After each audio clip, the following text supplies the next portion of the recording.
besoin en financement n'est toujours pas comblé. Quant à la mise en œuvre proprement dite de l'accord cadre d'Addis Abeba, la RDC, comme mentionné dans le rapport du secrétaire général, a honoré les 6 engagements nationaux auxquels elle avait souscrit.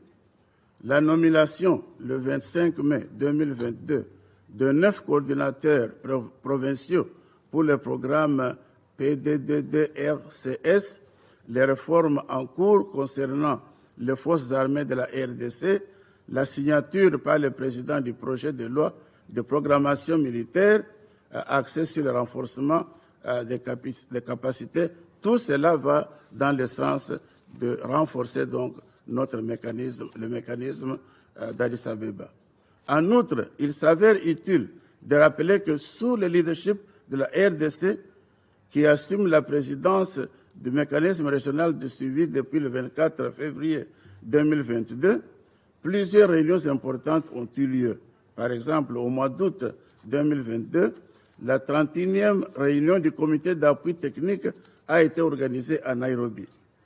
Les hauts représentants des chefs d'État signataires de l'accord cadre ont recommandé, à l'issue de cette rencontre, d'accélérer la mise en œuvre de cet accord à travers les mécanismes existants pour mettre fin à l'insécurité dans la partie est de la RDC et de la région. Du 22 au 24 septembre 2022, la 5e réunion des chefs de service de sécurité et de renseignement de la région des Grands Lacs s'est tenue à Kampala. Cette réunion a décidé du déploiement à partir du 5 novembre 2022 à Goma des membres de la cellule opérationnelle du groupe de contact et de coordination qui sera en charge de l'élaboration et du suivi des mesures non militaires en complément aux opérations militaires en cours. Ce groupe de contact, en plus de contacts avec les groupes armés, va aussi opérer dans une approche communautaire à travers les contacts avec les leaders d'opinion, des communautés et de la société civile, sans oublier les femmes et les jeunes.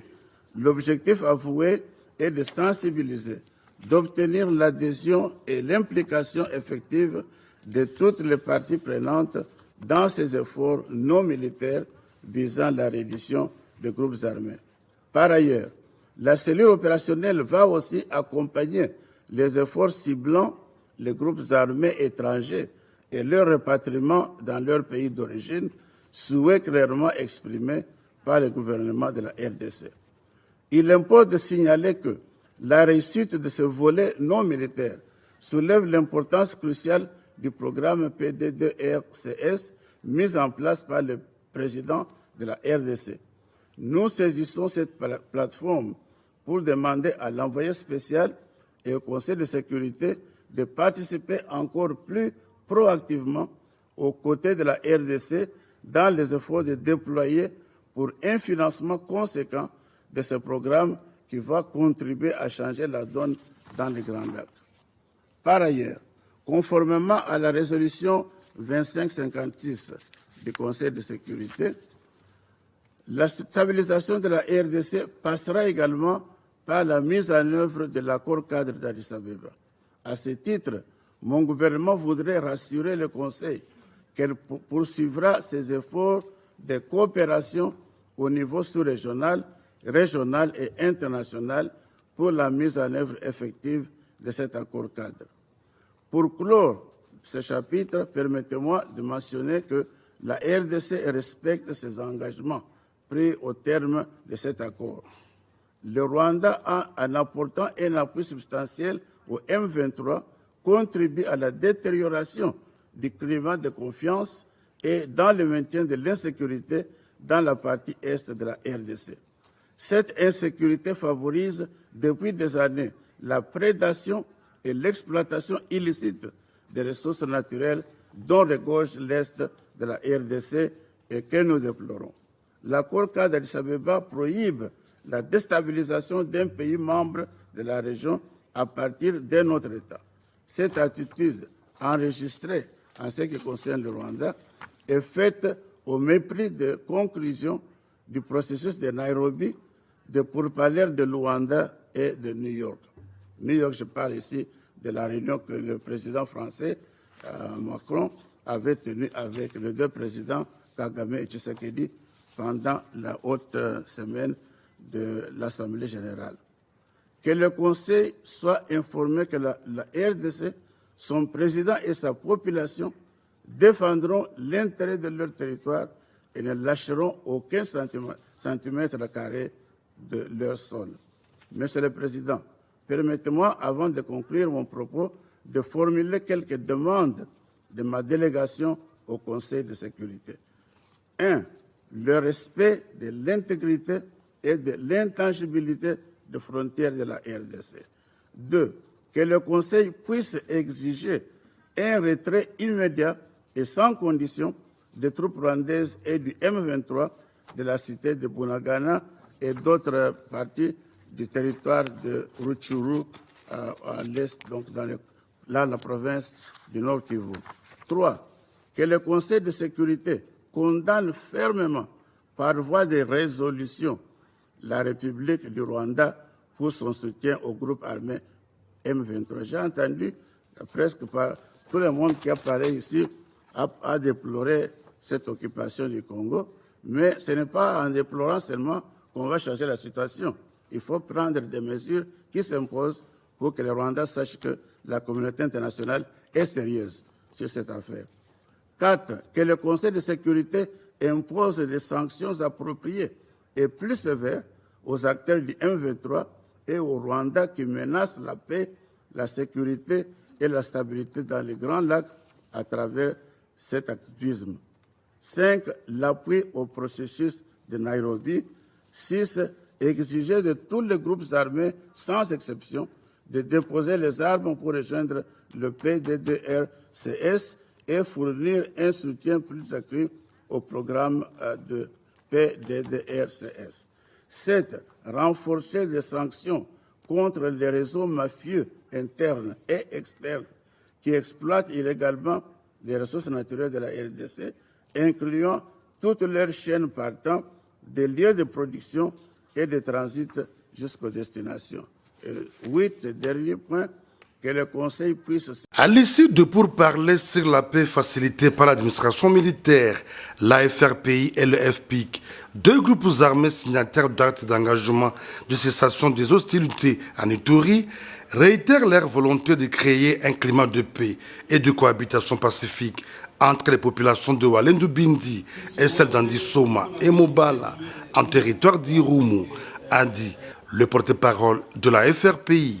La FRPI doit rassurer la population de la paix en arrivant même à Kombokabo, à Komanda, à Tchaï et partout ailleurs là-bas.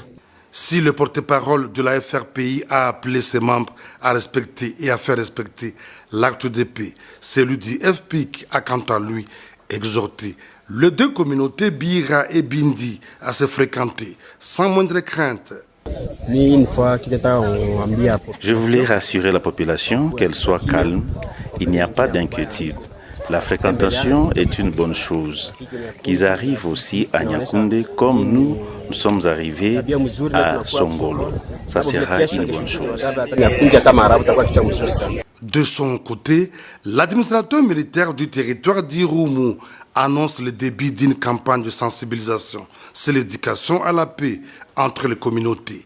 Question d'accompagner l'engagement pris par ces deux groupes armés favorables au processus de paix. C'est déjà un signal fort et vous verrez, ils seront sur terrain. Maintenant, ils vont échanger. Donc, les responsables de FRPI vont évoluer pour sensibiliser la population dans des entités BIRA. Les responsables de FPIC seront dans Walendu Bindi pour sensibiliser la population, qu'elle puisse être rassurée qu'il n'y a plus rien. Cette rencontre entre la FRPI et le FPIC a été organisée par l'administrateur militaire du territoire d'Irumu, le colonel Siro Simba, sur instruction du commandant des opérations et gouverneur militaire de l'Ituri, le lieutenant-général Luboyanka Johnny, dans le souci de baliser le chemin en prévision de consultation du Nairobi D Processus de paix initié par le président de la République en vue de pacifier l'Est de la RDC en général, en particulier la province de l'Ituri, où plusieurs zones ont été stabilisées depuis l'instauration de l'état de siège. L'administration militaire de l'Ituri et ses partenaires sont déterminés à améliorer le secteur sanitaire de la province. Désormais, l'hôpital général de référence de Bunia dispose de 3 bâtiments modernes pour abriter le service d'urgence de soins intensifs avec bloc opératoire, un bâtiment d'isolement et de la transfusion sanguine. Ces projets pilotés par MEMISA Belgique entrent dans le cadre de l'offre et du développement de l'accès aux soins de santé dans le contexte de la riposte contre Ebola et la Covid-19, précise le médecin coordonnateur de cette organisation en Ituri, Dr Lupemba Ouzine. Il s'agit essentiellement de permettre à la population de la province de bénéficier de soins de qualité, accessibles et à un coût abordable.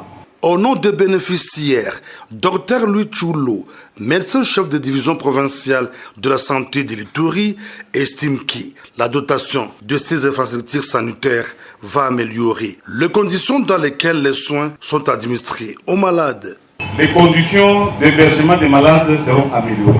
Les conditions de réception des malades, c'est que par rapport au circuit, à peine il y a des cas d'urgence, l'ambulance s'arrête directement et on commence à soigner les malades. Nous pensons qu'avec ce système, le décès évitable seront réduits. Au vice-gouverneur de province, le commissaire divisionnaire Alonga Boni Benjamin, représentant l'autorité provinciale, de rendre un hommage mérité au chef de l'État, Félix Antoine Tshisekedi Tshilombo, qui met au centre de son programme d'action le volet santé. Les services de qualité ou les soins de qualité ne peuvent pas être faits dans la rue, dans des bâtiments qui contiennent des traces. Voilà pourquoi nous rendons un hommage au président de la République qui, dans le programme du gouvernement étant chef de l'exécutif, avait pensé à lancer la couverture de santé universelle. Que les bien portants soignent les malades. Réserver la maintenance quotidienne de ces infrastructures. Les aurons-nous plus tard? Ne savons pas. Mais un tient vaut que 2 tuent loin. Notons que les travaux de construction de ces bâtiments ont été financés à hauteur de plus de $200 000 américains par l'Union européenne pendant 6 mois.